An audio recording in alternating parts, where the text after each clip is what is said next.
আসসালামু আলাইকুম। সবাই কেমন আছেন? আপনাদের সাথে আছে আমি মাহমুদুল হাসান খান। আজ আমরা জানব ঢাকা ও তার পার্শ্ববর্তী এলাকার নামাজের সময়সূচি। আজ রোজ রবিবার ৮ রমজান ১৪৪৬ হিজরি ২৪ ফাল্গুন ১৪৩১ বঙ্গাব্দ ৯ মার্চ ২০২৫ খ্রিস্টাব্দ।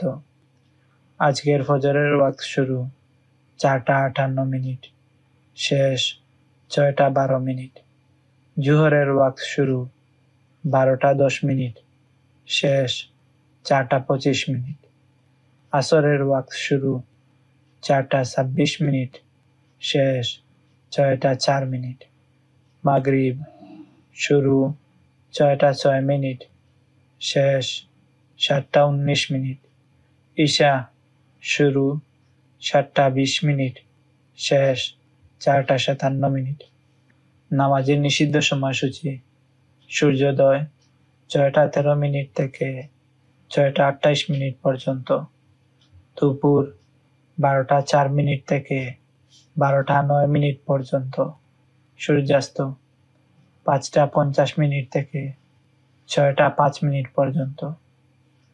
নফল নামাজের সময়সূচি: তাহাজ্জুদ ও সাহরির শেষ সময় ৪টা ৫৭, ইশরাক ৬টা ২৯ থেকে ১২টা ৩ পর্যন্ত, চাশত ৬টা ২৯ থেকে ১২টা ২৩ পর্যন্ত। এই ছিল আজকের ঢাকা ও তার পার্শ্ববর্তী এলাকার নামাজের সময়সূচি। আল্লাহ তাআলা আমাদের সবাইকে নেক হায়াত দান করুন, সুস্থ জীবন দান করুন, দুনিয়া এবং আখিরাতের কল্যাণ দান করুন, আমাদের সবাইকে জাহান্নাম থেকে মুক্তি দান করুন, সবাইকে জান্নাতুল ফেরদাউস দান করুন। আমিন।